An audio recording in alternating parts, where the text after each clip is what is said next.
गुजर गया है, लेकिन ये बारिश तो रुकने का नाम ही नहीं ले रहा है। अब क्या करें? अरे मंत्री जी, जरा उधर देखो, ये बारिश तो अचानक रुक गई। मानो ऐसा लग रहा है जैसे बारिश हुई ही ना हो। हाँ महाराज, बारिश तो रुक गई, लेकिन इतनी रात्रि में जाएंगे कहाँ? और यहाँ भी रुकना उचित नहीं होगा। यदि सोते वक्त किसी जंगली जानवर ने हमें खा लिया तो हम तो बेमौत मारे जाएंगे।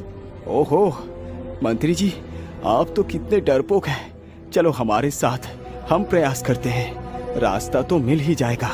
इतना कहकर दोनों राजा और मंत्री अपने अपने घोड़े पर सवार होकर जंगल में बाहर निकलने का रास्ता ढूंढने लगते हैं।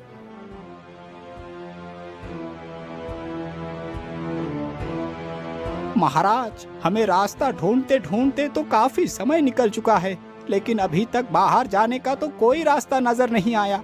अब क्या करें महाराज? हम इस जंगल से बाहर कैसे निकले? हाँ मंत्री जी, तुम एकदम ठीक कह रहे हो, लेकिन पता नहीं क्यों हम इस जंगल से बाहर जाने का रास्ता ढूंढ क्यों नहीं पा रहे हैं। तभी उन्हें सामने से कोई आता हुआ दिखाई देता है।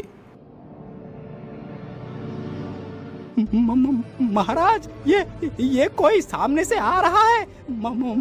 मुझे तो बहुत डर लग रहा है, कहीं ये कोई भूत तो नहीं? अरे ये तो कोई बूढ़ी महिला लगती है, लेकिन इतनी रात्रि में ये महिला इस जंगल में क्या कर रही है? अरे माता जी, आप कौन हैं? और आप इस डरावनी जंगल में अकेले क्या कर रही है? बेटा, मैं इसी जंगल में रहती हूँ, पास में ही मेरा घर है।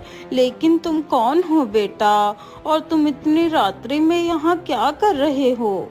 माता जी, मैं बौद्ध राज्य का राजा सूर सिंह हूँ, और ये हमारे मंत्री हैं। आज हम दोनों शिकार के लिए जंगल में आए थे और यही फंस कर रह गए। काफी समय से हम दोनों इस जंगल से बाहर जाने का रास्ता ढूंढ रहे हैं, लेकिन हमें यहाँ से बाहर जाने का कोई मार्ग दिखाई नहीं दे रहा। ओ, तो तुम दोनों इस जंगल से बाहर जाना चाहते हो? हाँ हाँ माता जी, हम दोनों यहाँ से बाहर जाना चाहते हैं। क्या आप हमें यहाँ से बाहर जाने का मार्ग बता सकती हैं? महाराज, मैं आपको यहाँ से जाने का मार्ग तो दिखा सकती हूँ, लेकिन तुम्हें मेरी एक शर्त माननी पड़ेगी। यदि तुम मेरी शर्त को मानने के लिए तैयार हो तो मैं यहाँ से बाहर जाने का मार्ग बता सकती हूँ, और यदि तुमने मेरी शर्त नहीं मानी तो तुम इसी जंगल में भटकते रहोगे और भूख प्यास के कारण तड़प तड़प के मर जाओगे। हे भगवान, ये कैसी मुसीबत में फंस गया। तड़प तड़प कर मरने से तो अच्छा है मैं इसी बूढ़ी महिला की शर्त को मान लूं। क्या हुआ महाराज, आप किस सोच में डूब गए?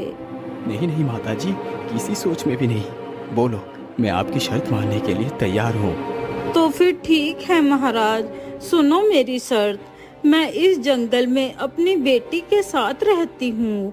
मैं अब बूढ़ी हो चुकी हूँ, जिसकी वजह से मैं अपनी बेटी का भार नहीं उठा पा रही। इसीलिए मैं चाहती हूँ कि तुम मेरी बेटी से विवाह कर उसे अपनी रानी बना लो। परंतु माँ जी, मैं तो पहले से ही विवाहित हूँ, मैं भला दूसरा विवाह कैसे कर सकता हूँ? महाराज, एक बार फिर सोच लो। यदि तुमने मेरी शर्त नहीं मानी तो क्या अंजाम होगा? माँ जी, मैं अंजाम से नहीं घबराता। यदि आप अपनी पुत्री का विवाह मेरे साथ करने के लिए तैयार हैं, तो मैं भी तैयार हूँ। तो फिर ठीक है महाराज, चलो मेरे साथ। इतना कहकर वह बूढ़ी महिला राजा के आगे आगे चलने लगती है। वह महिला कोई साधारण नहीं थी, वह तो एक जादूगरनी थी जो अपनी पुत्री का विवाह उसी राजा के साथ करवाना चाहती थी। उस जादूगरनी ने ही राजा को फंसाने का सारा षड्यंत्र रचा था, लेकिन राजा को भी मजबूरन दूसरा विवाह करने के लिए मजबूर होना पड़ता है, क्योंकि राजा को 2 पुत्र और 1 पुत्री थी। उसकी रानी एक गंभीर बीमारी से मर चुकी थी।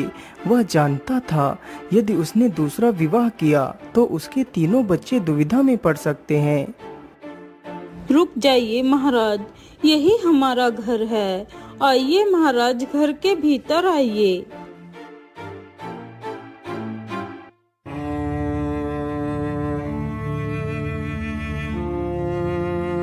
अरे बेटी, तुम कहाँ